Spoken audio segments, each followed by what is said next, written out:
Today's discussion really is about estate planning. And estate planning is just your stuff, if you will. But one of the things that we're finding that's very interesting is clients are focused on more than material wealth.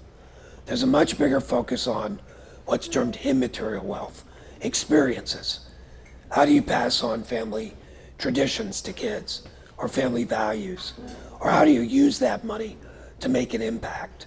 And that's part of what we want to talk about today, which is really the new types of estate planning that's out there.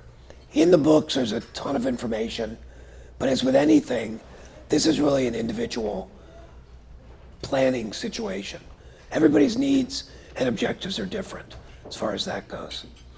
One of the things that we've focused on for 30 years is trying to improve people's lives, not just in terms of our clients, but also our community.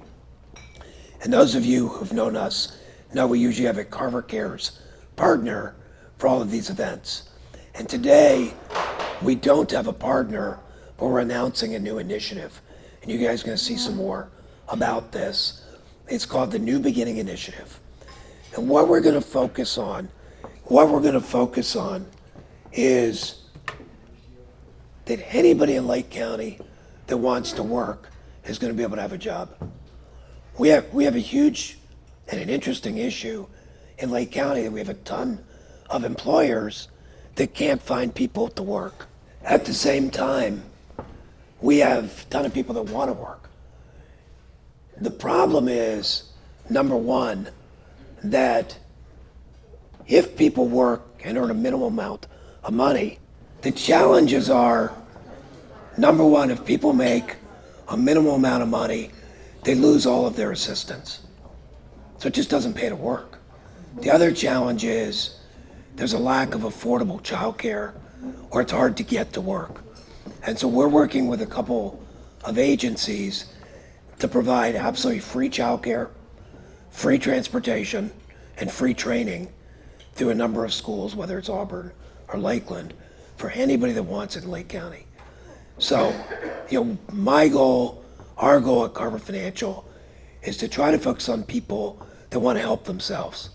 We're not going to just give stuff away, but if somebody wants to help themselves, we want to give them every advantage. So stay tuned for that. Hopefully you'll see something in the media, but it's going to be called the New Beginning Initiative. And it's my hope that if this works as well as it should, that we can become a model or a proof of concept for other places in the country.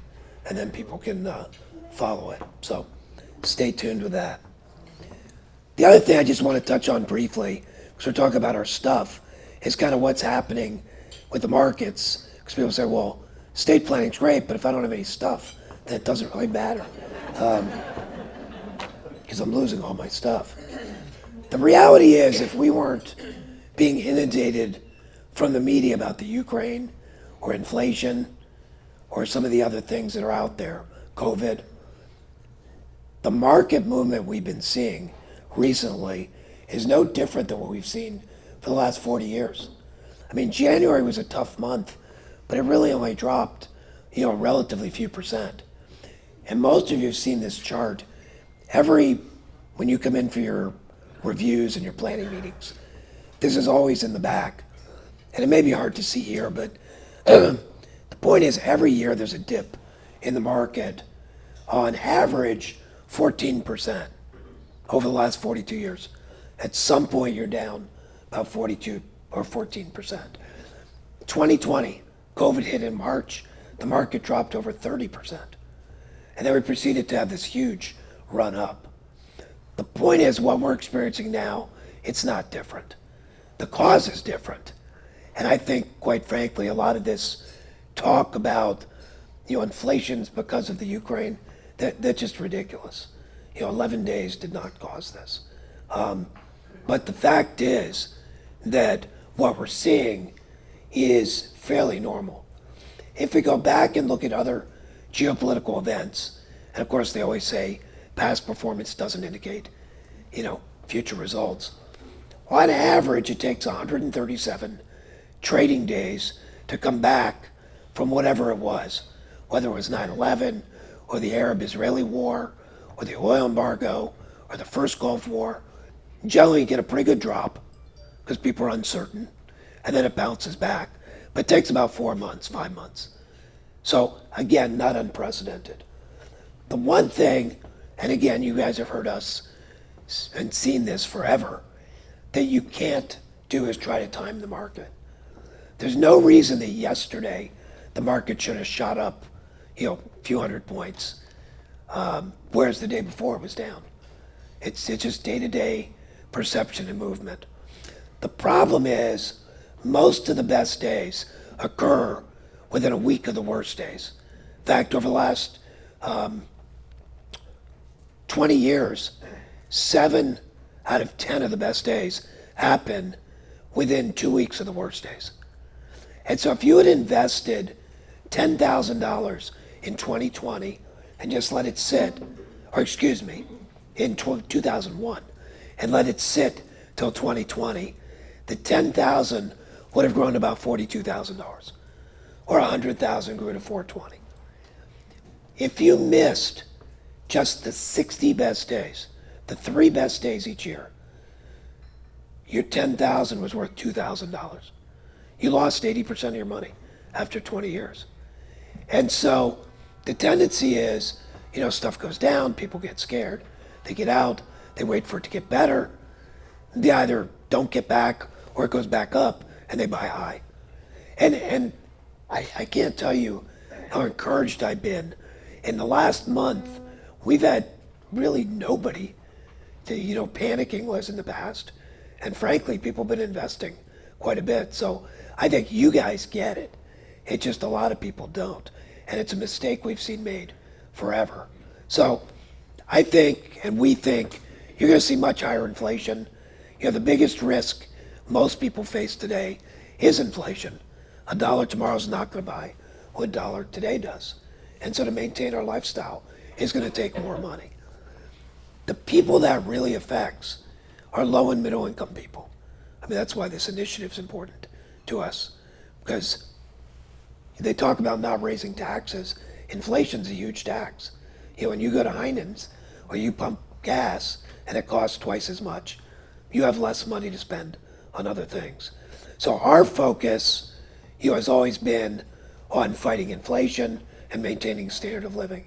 And I think that's going to be the thing that we really need to focus on as we go forward. So, estate planning is not just when you die. One of the misconceptions is, well, when I die, it's going to deal with probate or this or that. Estate planning is also while you're alive. If you're incapacitated or you're unable to manage things, who's going to manage it for you? How is it going to be protected? Who's going to pay your bills? So it's not just when you pass away. And really, as I said before, it's not just your stuff. To us, it's preserving and passing your family legacy. What are your important values that you want to pass on? There's really 3 things that we need to balance when we're doing our estate planning. One is control. How much do we want to access and do we want to control things? The other is tax. We can eliminate a lot of estate taxes, but you have to give up control. On the other hand, if you want control, you may have to pay more tax. And then finally, it's your vision. What do you ultimately want to have happen? And so, as you do your estate planning, what we would suggest, the first thing is don't worry about all the legal stuff. Just sit down and write down what's important to you. This is what's important. I want my kids to get everything. I don't care what they pay in tax. Other people spend $3 today to save $1 of tax because they just hate tax, hate the government, whatever it is. Some people say, I want to control my kids' access to the money. Other people say, I don't care. Those are all decisions that you need to make. And then you can start to develop the plan from the legal side. In your book, there's 10 questions to kind of ask. I think that's a good starting point. if you're looking at this. If you already have estate planning in place, it's a good time to review it because things change. The fact is, this is a very dynamic process. Things are going to change. Ohio had an estate tax to a few years ago. Now it doesn't.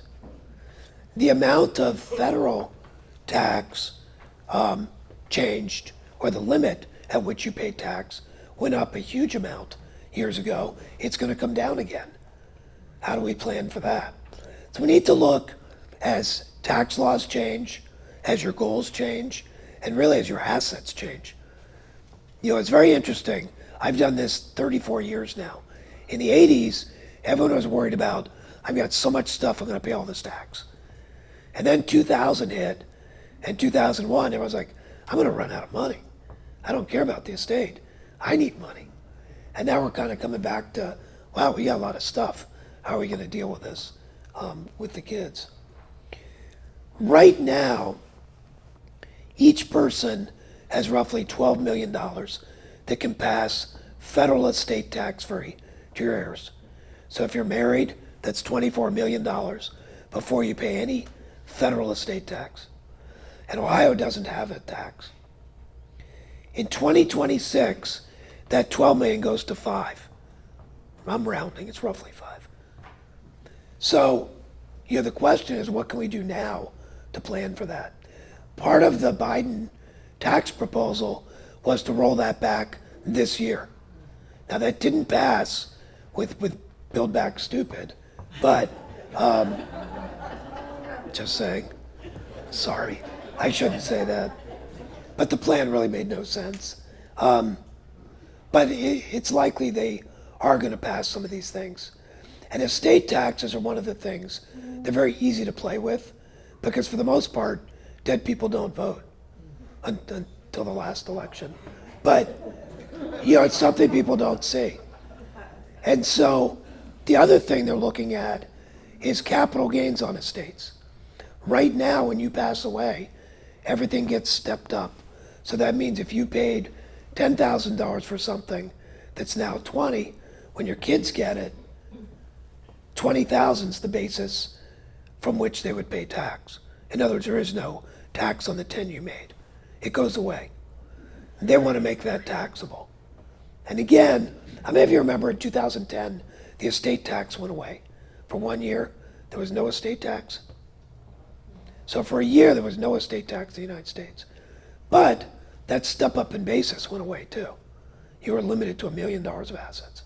So we need to watch these things, and this is where, planning, A, can come in, and B, where it's important to realize once you do this, it's not a one and done. We need to update the documents, typically about every 3 years, as far as that goes. The step up in basis, it's going to be interesting what happens with that. Again, it'll be part of a bigger tax package, but it does have some implications for you, as you start to decide what do we take money out of, or what do we donate, perhaps, to charity. That starts to change the dynamic. If now, even though there's no estate tax, the kids might have to pay a capital gains tax. Any questions on that? Okay. The last thing I want to talk about before Nick comes up is in 2010, they created something called Portability. Prior to 2010, if you did not use your credit, it was lost. So a spouse's credit didn't carry over to the surviving spouse. And so people did things called AB trusts or credit shelter trusts with the idea of splitting the assets. So at the first death, they would use up their credit, second death would use theirs. Since 2010, that's been unnecessary. And in fact, it can be counterproductive. So again, if people have older documents, it's important that they review that because A, it may not carry out your intended wishes. We had a case where a gentleman had drafted a trust that essentially said, and this was back when the estate limit was $650,000, and the trust said, all of my assets up to the estate limit will go into an irrevocable trust for my kids and my first wife. And the balance of the assets will go to my current wife. Well, when it was $650,000, that was fine. Well, when the estate limit went to $12 million and he died, guess how much money the wife got? Nothing, because everything went in that trust because they hadn't updated the language. And so it's important to kind of look at those types of things. The last thing I would say, and I know I've mentioned this a couple times, one of the things that we think is important is discussing with your heirs not just your physical assets, but what your intentions are. Both for you, hey, if I'm incapacitated, this is what I want. Communicate it with whoever is your power of attorney or your kids. And then also what you want to happen after you pass away. What's important. And so we're seeing more people do family meetings and have these kinds of discussions. They're very interesting, especially as kids get older. It can become, almost a family tradition to talk about these things at least once a year. Now, there's a lot of talk about probate and avoiding or not avoiding. So Nick's going to come up and chat about that. Morning, everyone. Morning. Anyone in the room here ever in the Boy Scouts or Girl Scouts? What's the motto? Be prepared. Be prepared. Yeah, so there was a poll taken in 2020 that only 45% of Americans actually have a will. So what I wanted to look at today are 5 of the key documents that people probably should think about to be prepared. And if there's any lesson that we've learned over the last couple of years with the pandemic, it probably pays to plan ahead a little bit. Most people in this room have a will. It obviously is important because it assigns the person that's going to be responsible for distributing your estate and making sure everything goes as you planned. But the document that we come across a lot of times that we'd like clients to have is a financial power of attorney. And for other reasons, for medical reasons, that is helpful, but not obviously in our department. Current example, my father, 85 years of age this year, a few weeks ago fell while down in Florida. And it just so happens we have a financial power of attorney in place and a medical power of attorney in place. And as you can imagine, with 7 kids in the family, having those documents prepared in advance and understanding what his wishes are has been quite helpful to get him back up on his feet and moving again. So when you go visit with your estate planning attorney, we think the question you need to ask is, what would you like to happen? And this is a conversation I had with him and my brother about a decade ago. And he talked to us about what he'd like to have happen if he needs help making medical decisions, and certainly what he'd like done with his finances. And it's made the process a lot smoother here in the short term. We do get questions on, do I need a trust, quite often? And I think it depends. Ultimately what you're trying to accomplish. And I'll go into a little bit more detail of the complexity of a trust here in a second. But there's one document up there that, if by show of hand, if anybody has it in their estate planning documents currently, I'll applaud you. It's the letter of instruction. Does anybody have one of these? All right. It's a non-legally binding document, but it's basically your wishes written down that are helping the family guide decisions with all this stuff that you haven't assigned beneficiaries to or specifically put in the will.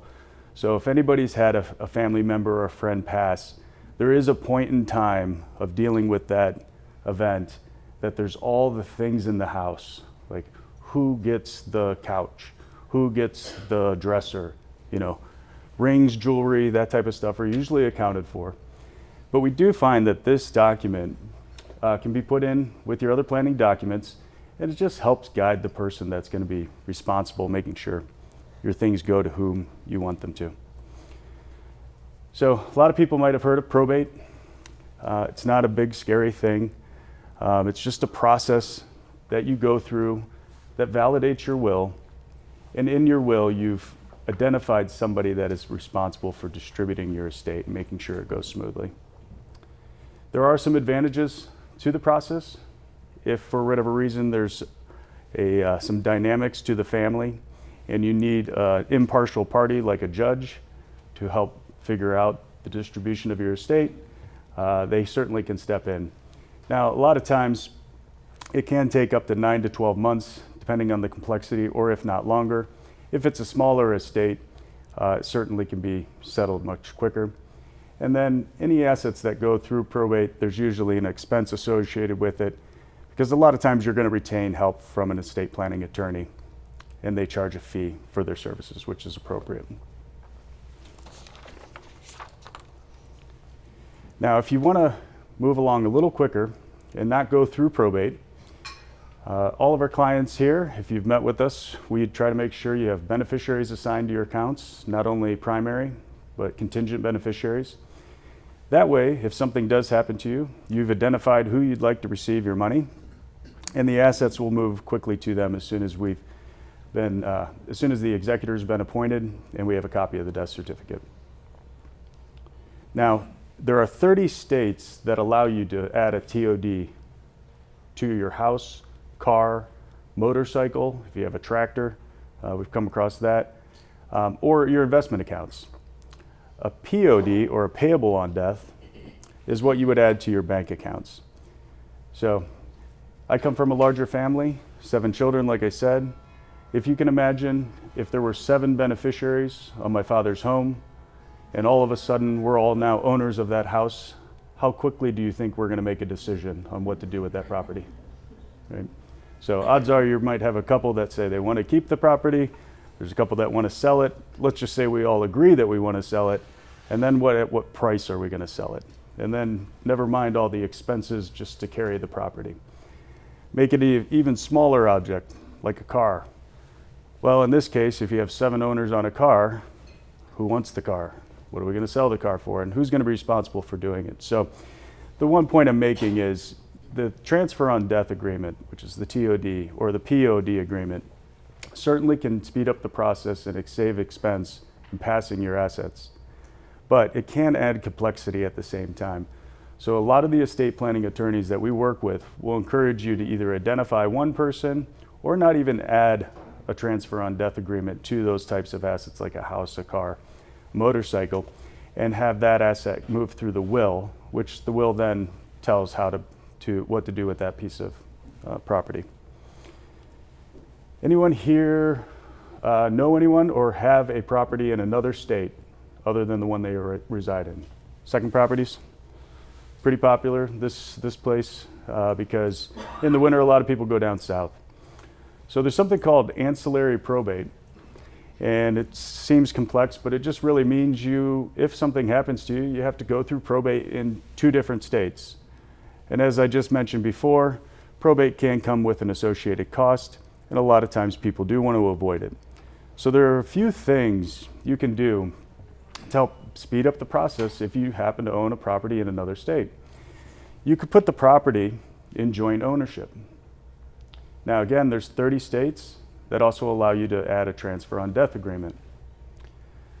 Back to the trust that we talked about. A trust is a legal document that basically identifies what you want to have happen to your money or your assets if something happens to you or while you're alive. You could put the property in the name of the trust, and that'll help bypass probate in the other state. There's a 4th option, which isn't used very often, but we do see it occasionally, is putting the property in a limited liability corporation or an LLC. So there is some expense to setting that up, but essentially you would own shares of that LLC, you identify who would receive those shares, and if something happened to you, the property would pass along via the shares to the new owners.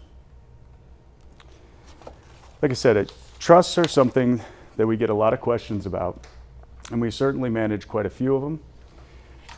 The simplest way to think about a trust is if you want to control the assets after you've passed, the trust is the only document that can do that.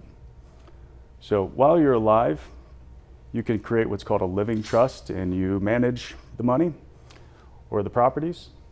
And if something happens to you, then a trustee will step into your place.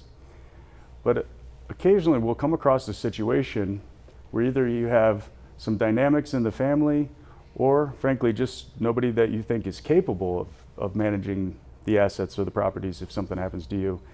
And that's where a corporate trustee needs to step in. So our custodian, Raymond James, has a full trust department.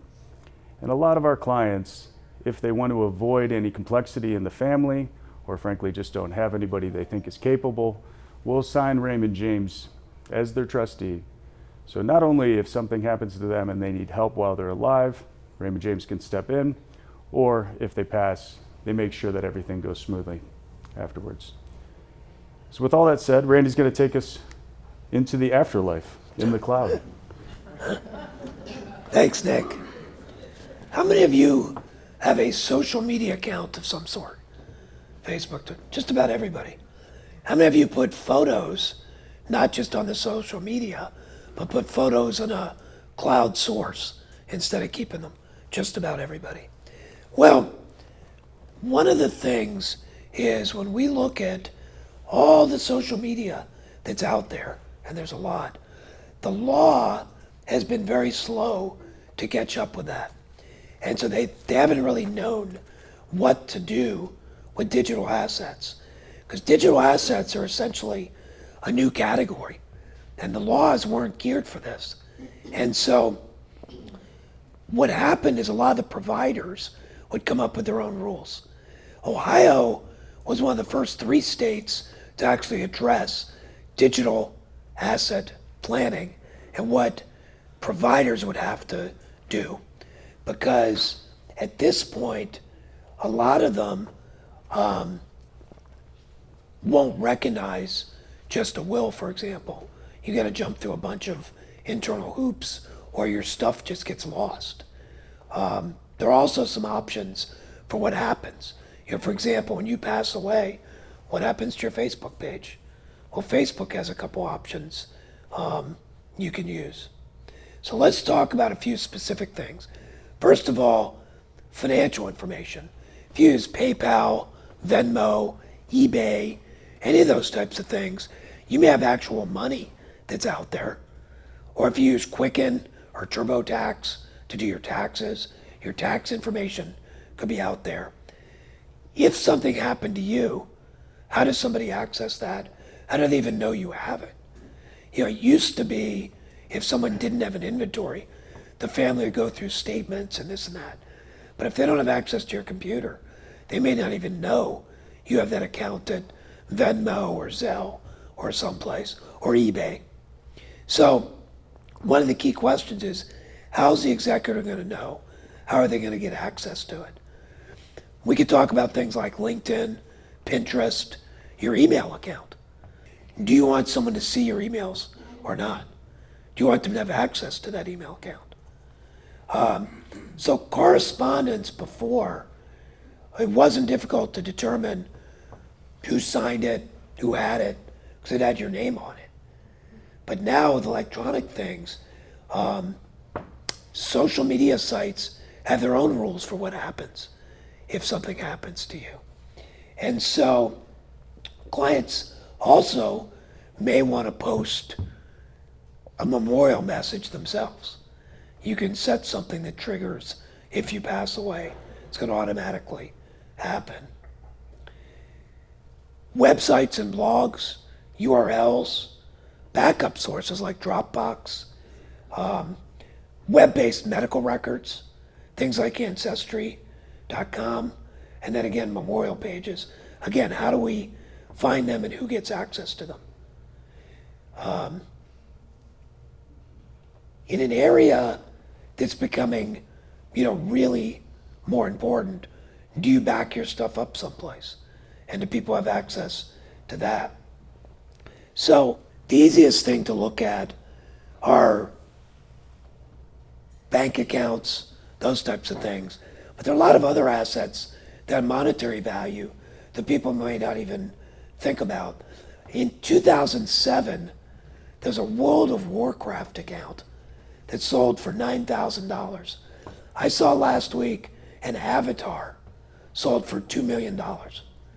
And now as you get into the metaverse, and we won't even have that discussion, everything from meta purses to meta real estate has real value, sometimes in the millions of dollars. And so the default rules are very tricky. So with Gmail, for example, you have to provide a death certificate. You have to have emailed them prior to your death who your digital executor is. You have to give them authorization to release it in advance. And then even then, your heirs may not have access to your photos or email account. Now, in Ohio, again, you do have some more options because of what the state law requires. But again, it's important to look at the sources you're working with and find out if something happens to me, what does my executor have to do? And do I have to do something in advance, like send them an email? The other thing is, how do they know what you have? We recommend you have a digital inventory, a list of digital assets, and then also passwords and usernames. Now, they always tell you don't store a spreadsheet with all this stuff. So you can use a vault. There are electronic vaults you can use, and we'll talk about that in a minute. But someplace, somewhere that somebody can find, you need to have a list of the assets, the passwords, and the users' names. Because otherwise, this stuff could get lost. You guys have all heard about the guy that lost $60 million of Bitcoin because he forgot his password. I mean, it's gone. It's very interesting. Gmail, for example, has 4 paragraphs that state in 3 places they may provide content to your executor. Not that they will. Because privacy obviously is key. The other thing is to perhaps appoint a digital executor. You know, maybe your 12-year-old nephew. Because, you know, if you have your 70-year-old friend, they may not be as savvy with World of Warcraft or, you know, whatever else you're doing out in the metaverse. And also, as Nick said, when you do even the informal documents about your wishes, it's important to reference these things. Not just what you have, but what you'd like to have happen to them. You know, who would you like your World of Warcraft account to go to? Who do you want your metaverse real estate to go to? That type of thing. But it could be just photos. You know, if you've uploaded a bunch of photos, what do you want to have happen to your Facebook account? Because again, once it's gone, it's gone. So what do? Update your documents to include authority to manage electronic assets. Make sure you reference that specifically in your powers of attorney. We talk about a financial power of attorney. The financial power of attorney should specifically state, I give Nick the power to act on my behalf with my Venmo account, my Zelle account, my etc. Just like powers of attorney should address specific accounts, like an IRA or that type of thing. Grant executors, again, and trustees, the power to manage in a legal sense. And then reference digital property in a personal property memorandum, you know, with your other documents. Now, there are some services. Google has something called Inactive Account Manager. And basically what happens is, whether it's your YouTube or your email, if you don't log in for a set period of time that you stipulate, it'll try to reach you, and then you could set another point of contact. Says, hey, you know, Nick hasn't logged in 6 months. Is he alive? Now, if they don't respond, everything just gets wiped out. So you lose your photos and videos and everything else. But they do have that. There's something called Ever Plans, which Raymond James has a deal with, which creates something called Ever Vault that you can store things people can have access to. And then there are accounts like SecureSafe or LastPass to store passwords. And again, you just have to give somebody access to that thumb drive or that account, and they'll have access to all your passwords. Because obviously we change passwords all the time. We're forced to. Now, the new wrinkle is a lot of this stuff has two-factor authentication. So unless they've got your cell phone, that they're still not going to get in. But it's a step in the right direction. And if nothing else, it's something to think about. Now, probably the biggest asset, or one of the biggest assets people have now, are their retirement plans, their IRAs, their rollovers. And so Nick's going to talk about that.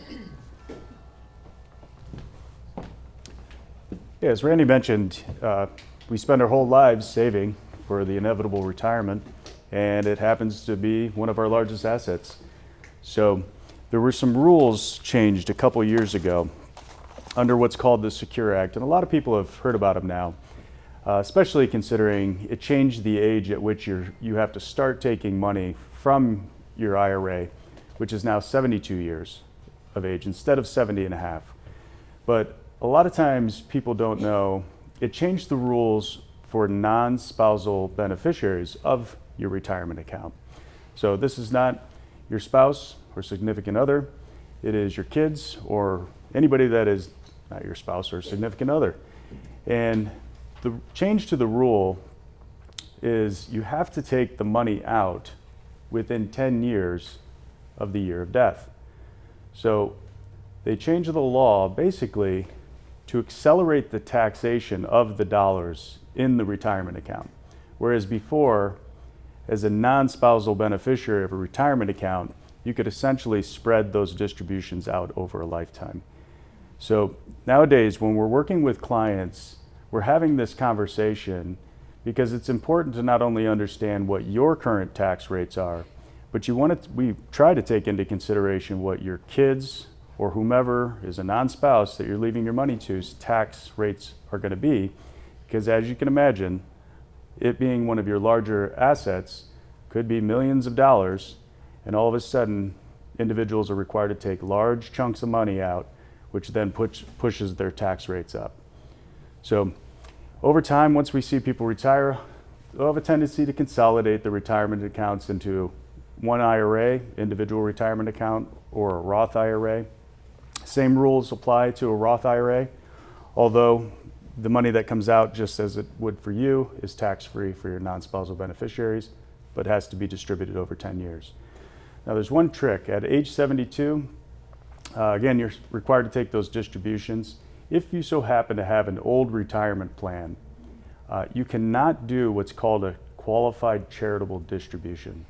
And this might be one of the best deals we see out there today. A qualified charitable distribution means you can give up to $100,000 to a qualified charitable organization and avoid paying tax on those dollars every single year. So let's say there's $1 million in an IRA. The first year you're required to take money out. It's a little under 4%. So $40,000 has to come out of your IRA.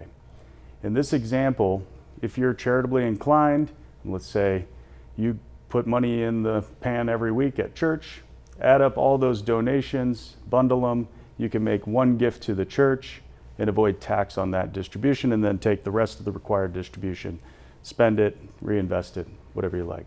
And that leads us to the last part of our presentation, which is doing well while doing good.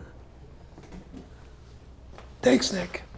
And as Nick said, the charitable trick is nice because you're benefiting an organization, but it's also helping you. And what we call kind of doing well while doing good. So there are a couple things we can do that may benefit you, but also benefit places you may have an interest in. The first one's called a donor-advised fund. A donor-advised fund, you would put an asset in, you get a write-off immediately while you're alive, and then you can direct donations to any charity you want. And so what we're seeing is, because the standard deduction went to $12,000, and a lot of people don't want to donate $12,000 all at once, what they're doing is putting a larger chunk in the donor advised fund and then distributing it over a number of years. But you can name a donor advised fund as beneficiary on your IRA or retirement account. There's no cost to do it. There's no legal cost to set these up. It's basically one piece of paper. And when you pass away, the assets would go into this fund. The estate gets a write-off, so there's no tax. And then your heirs could direct where the money goes. Now, there are a couple advantages to naming the donor advised fund versus naming charities directly. First of all, if you name a charity directly and they don't exist, somebody's got to figure out where the money should go. The second thing is, if you leave a big chunk of money, they'll find a way to spend it. And sometimes, if it's a significant amount of money, it's not used as well as it could be.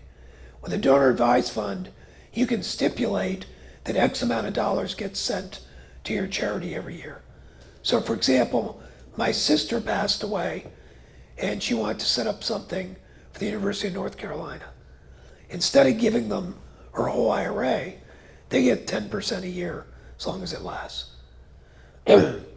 We had another client that had named the San Jose Opera, San Jose, Texas Opera. When they died, there was no opera in San Jose.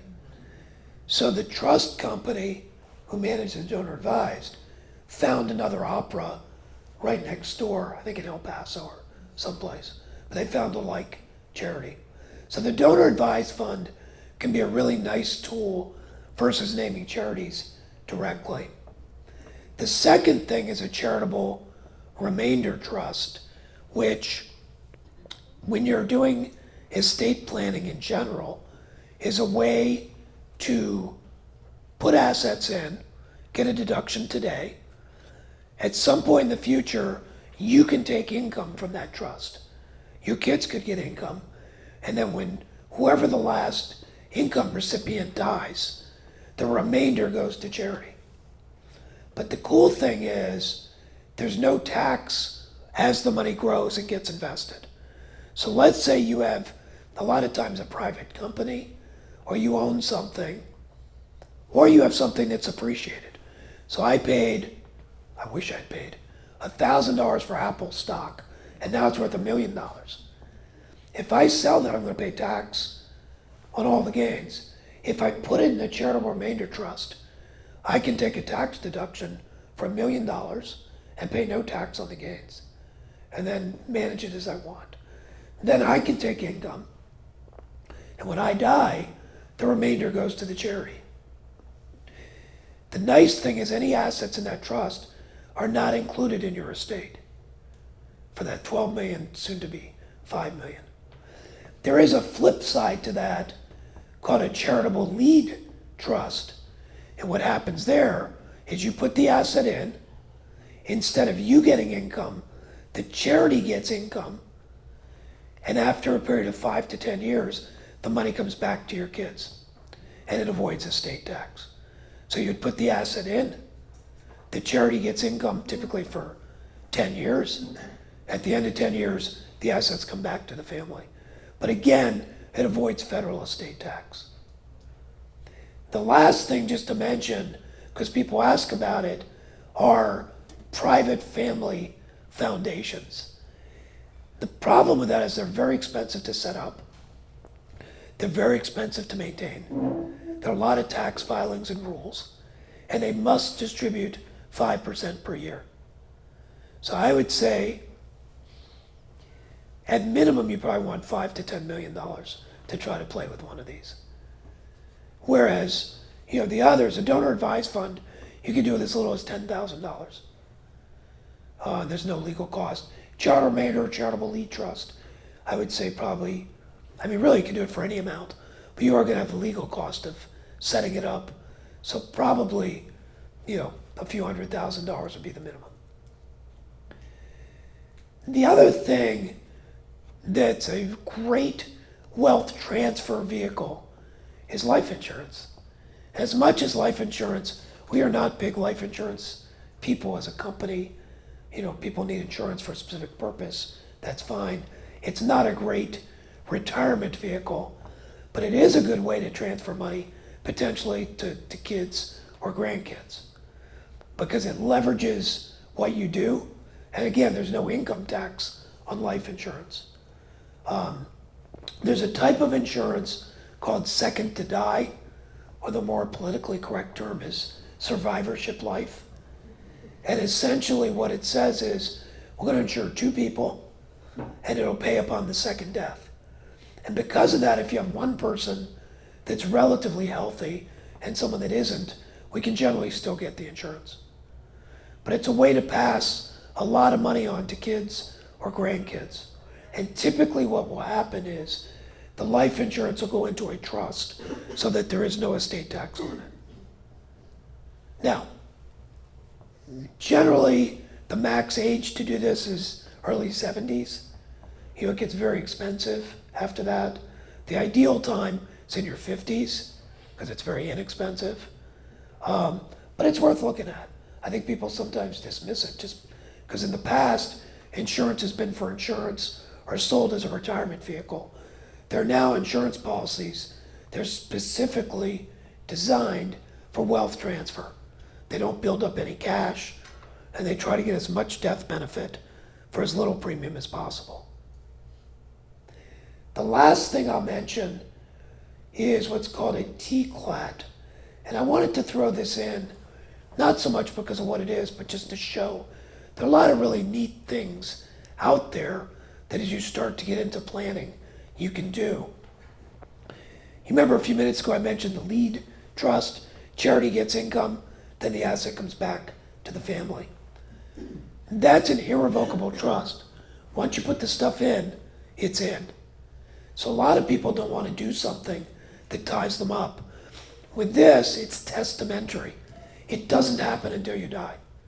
So you can change it any time, but upon your death, your heirs can decide, do they want to use this vehicle or not? It's up to them. If they use it, it'll avoid estate tax on the assets, and they'll eventually get the money back, and they'll do something good for a charity. If they don't use it, they get the assets, they pay the tax. But it's up to them. But it's not an irrevocable thing. So a lot of this planning can be fairly flexible as you go forward. As we said in the beginning, one of the things I think that's good is doing a family meeting. At the very least, having a discussion with your powers of attorney about your intentions. Remember, a power of attorney is only while you're alive. Once you pass away, it doesn't work anymore. So if you have one person that's your power of attorney, don't assume that they're going to execute your estate, because it could be different people potentially. And again, just bringing your heirs together to understand your wishes, I think is something that's important. So, kind of in summary, estate planning is also while you're alive. I mean, it's not just when you pass away. It's a very personal process, so everybody's different. We're all going to read about the latest, greatest thing. I think it's important to work with an attorney who specializes in this area, and then coordinate, with the financial folks on that to basically work with a team. And then also your CPA, because there are tax implications today. Do we do something today that may impact us but save money later, or do we look at later? And those are the discussions that make it interesting as far as that goes. But if nothing else, I would suggest you look at your stuff and then periodically review it. If you have questions as you come in for your planning meeting with any of our team, we can certainly address those at a higher level. We're not attorneys, but we will work with the attorney on the planning side. And then your CPA as well. So, with all that being said, and it's a lot, is there anything that we can answer at this point? Yes, Fred? I think it was Nick talked about that personal property disposal list. In here it says, if properly referenced, it'll be legally enforceable. And I assume Yes, yeah, so one of the points I did not make is like the power of attorney document that we were referencing is those are typically state specific, right? So depending on the attorney that you use, we actually just came across this situation with Dan the other day. Client moved out of state, needed to use the power of attorney document, and it just so happened to be drawn up under the Ohio Revised Code. So if you are making change of state, we would encourage you to, at a minimum, have your power of attorney document reviewed, whereas the wills are generally more applicable to all states. Does that answer your question? No, it was specifically the personal property disposal list that you referenced. Oh, as far as like the letter of instruction? Yeah. Oh, excuse me. Okay. Yeah, so the letter of instruction, let me give you an example. I mean, we come across situations where the house is accounted for if somebody passes, you know, either in the will or it's been designated through that transfer on death agreement.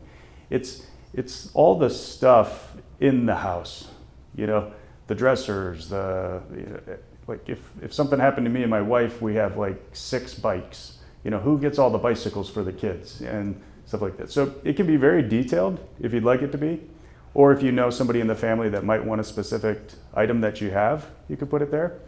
Or it can be something more broad and say, all right, everything that didn't go through the will, I just want it to be liquidated and, you know, divvied up, the cash divvied up amongst the family. The other thing I'd add to that letter of instruction is, you know, when I have a conversation with my father is, you know, what do you want to have happen as far as your burial services are concerned? So he says, this is the cemetery that I'd like to be in, and here's the services I'd like. Right? So it's just an informal document, and it just provides some additional guidance to the family. So it's informal, and it can't be legally enforced via the will. Correct. Right. Yep. You can write it on a napkin, piece of paper, tell it to somebody, you know. But the point Randy's making, and a lot of times we find successful estates transferring, is when the family gets together and just has a conversation. You know, gets everybody on the same page. But then you can take it that one step further and certainly have specific conversations with either your executor or your powers of attorney, both for medical and financial reasons. Gene? But the executor or the executrix Mhm. does not have to follow legally the letter of instruction, correct? Correct. Yeah, so the question is, does the executor, executrix, which is the female version of the executor, do they have to follow the letter of instructions? The answer is no. That brings up another point. The other thing to keep in mind, we run into a lot, is people say, well, my will says this and this and this and this and this. But they have beneficiaries on their accounts, so nothing's going to go through the will. And the executor or executrix has nothing to do with it. So if you have a trust, for example, the trustee will make that decision. Doesn't matter what your will says. Your will could say, I want my IRA to go to Fred. But the IRA beneficiary says it's going to Jane, it's going to Jane. Doesn't matter what the will says, because it's never going to get to probate. So people put things in the will or assume, like you're saying, you know, the powers, or that they don't have powers. Hopefully, you know, we can designate enough beneficiaries. We don't need that. But as Nick said, what you've got to be careful of is like a house. You know, if you put a bunch of beneficiaries, they've all got to agree. That can be a nightmare. So it may not make sense to put the house with a beneficiary.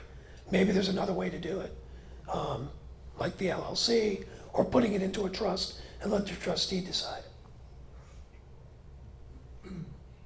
The other thing is, if you move, as Nick said, you know, you've got to make sure to update your stuff for the state you're in. You know, the rules in California are very different than Ohio or Florida. And even if you're only spending time snowbirding someplace, it's important to make sure your power of attorney will work there. Now, the interesting thing we're getting into now is, because everything's digital and everything's global, is what's the deciding factor? Where you're physically sitting or where the entity is. So if we have a client in Wisconsin, you know, we have to be licensed in Wisconsin even though we're here, as an example. Yeah, Bob? Another thing on the stuff category, I understand how real estate is not something to put in a memorandum like that. What do you do about ownership interests in a partnership or an LLC, a growing company that you invested in, maybe took back a note where you have warrants? Where do you include those people? They'd either be in your will or your trust. I mean, you could put them in the name of your trust. The trust would own them as opposed to you, and then the trust would dictate. Or you could have it in your will, in which case it'll get probated. And then people also often have what's called a pour-over will. And essentially what it says is anything we forgot gets poured into the estate. It's one of the documents in your thing. But it would just depend how they're titled. Everything with estate planning is really about how assets are titled.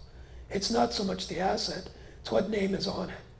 So one of the things we run into a lot, I'm glad you said that, is people spend a bunch of time and money doing a trust, and then they won't put anything in it. They'll forget to change the name on the bank account or the brokerage account. So I've got a trust. Well, what's in it? Nothing. So, that won't work. But private companies, private holdings, private loans, you loaned your friend a bunch of money and you have a note, all that stuff can be included. Yep. Yeah, estate planning can be pretty complicated, from what I gather. Is there an attorney or someone that you can recommend, Raymond James can recommend, that could help us and that would be familiar with your company so that they could give us the best advice around, since there are a lot of attorneys out there? And who do you really trust and who do you go to initially? Or just to go over what we've already set up with our power of attorney and all that. It would be nice if we could come into your office and talk to somebody that you have vetted that you can recommend. I think would ease my mind at least. That's a good question. The question was, do we recommend attorneys? And actually, it brings up another good point. Different attorneys are good at different things. Some people have a basic estate. They don't need to spend $2,000 an hour with some guy that's going to create, something you don't need. On the other hand, we have people that have pretty sophisticated needs. They can't be working with someone that doesn't handle that type of thing. So we do have a number of attorneys we work with. We can refer you. We'll try to match up the best fit as we see it. And then in some cases, they'll come in the office, if you want to meet with them. We have several in Lake County and a few downtown, but we know it's a pain to go downtown. So generally they'll come out. But we can, if you talk to any of the planners in the office, we can try to match up. And a lot of it's like picking a surgeon. You got to find someone that you like. It's not just about their technical skill. It's about, do they connect with what's important to you? And so generally we'll try to recommend 2 different people so you can get a feel for what it is. Yep. I have a question back about titling things in the trust. My parents titled everything to their trust. And when we had our trust made, they said, you don't have to do that anymore. You don't have to change the name on everything. It's just everything you own belongs to the trust. So I'm a little confused when you say retitle it to the trust. Yeah, they're probably referring to the pour-over will. But it'll get in there, but it's going to go through probate to get there. Because then probate has to say everything gets put in the trust. And again, we can look at everybody's situation's unique, and I'm happy to look at it and talk to the attorney to see what they're thinking. You don't have to title it, but you probably end up in probate, which is kind of the idea we're trying to avoid.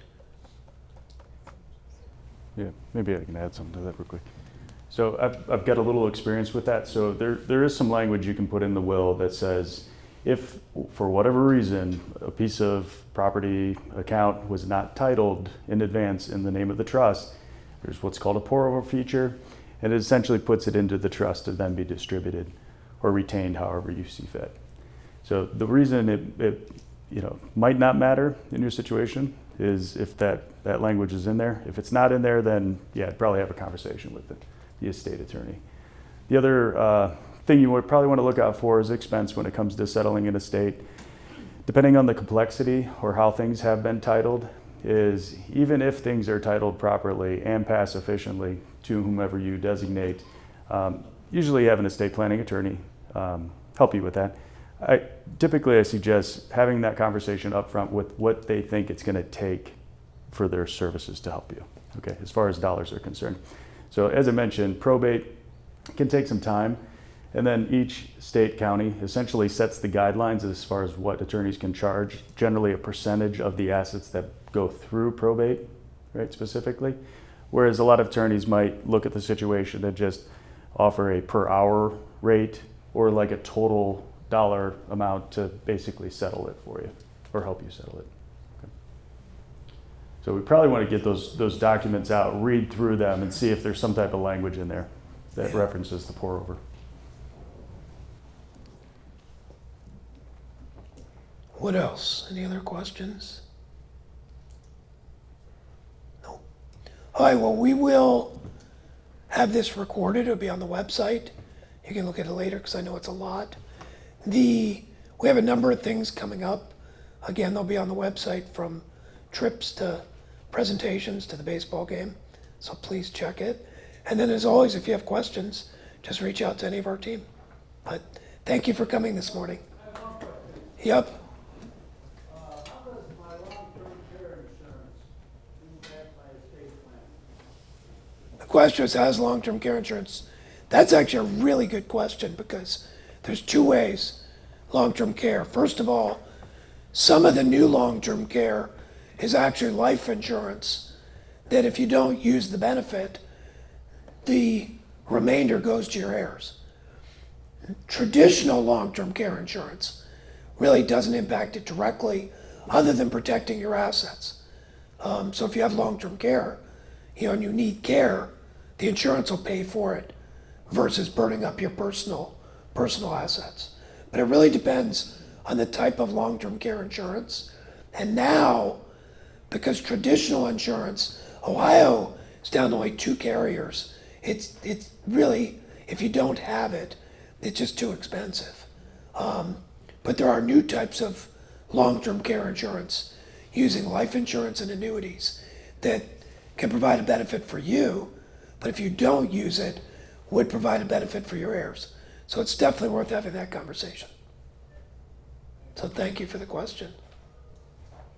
Okay, thank you.